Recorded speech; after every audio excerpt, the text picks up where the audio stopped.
After a fairly long drive, we arrived in Takamatsu in the late afternoon.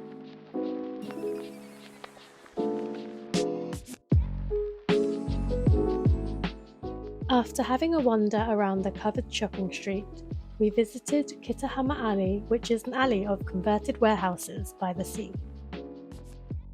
There's a few little shops selling unique items and handmade goods. Many stores in the alley were closing when we arrived, so we decided to just get a bite at one of the cafes. I ordered a cheesecake and an iced chestnut latte. Near here is also the castle ruins and views of the sea from the harbour. The next morning, we went to get breakfast at an udon restaurant that a local recommended. Takamatsu is famous for udon, and at this place you could pick from a large variety of tempura options for 120 yen.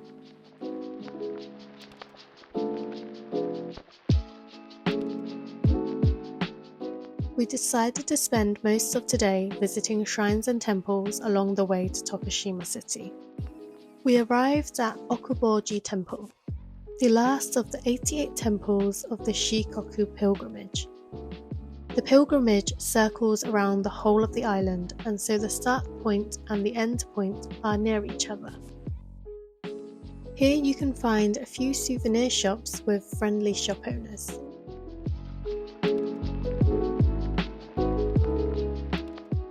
After this, we drove to Ryosenji Temple, the first temple in the pilgrimage.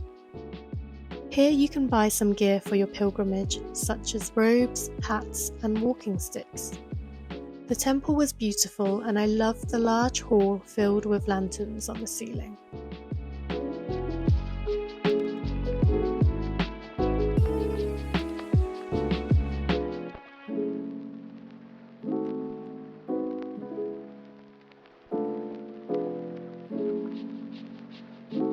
There are also many koi fish in the pond, which you can buy fish food for.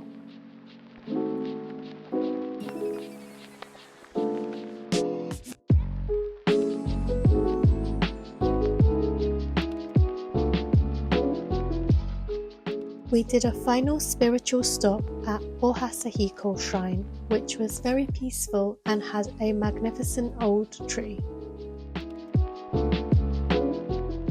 After checking into a hostel, we went to grab Tokushima ramen for dinner. Tokushima ramen is a mixture of tonkotsu and soy sauce broth, and it comes with a raw egg on top. After finishing the noodles, people often put boiled rice in the bowl to enjoy with the thick broth. The place we went to had unlimited egg and rice refills. The next morning, we drove to Naruto. Here we bought tickets to go see the natural whirlpools that form here.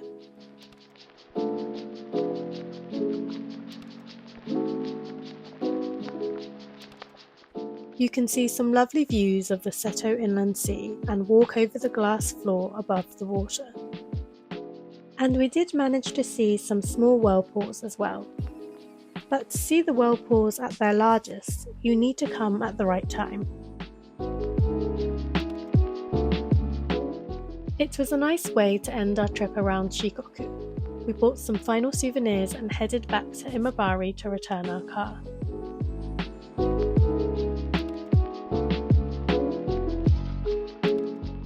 I hope you enjoyed watching our road trip around Shikoku.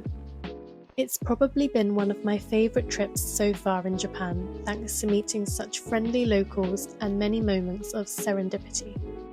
It often gets skipped by foreign tourists who flock to the big cities of Japan, but here you can find the charm of the countryside and mountains filled with nature and culture. If you enjoyed this 4-part series and want to see more Japan travel videos, please like and subscribe and leave a comment of where you think I should travel to next.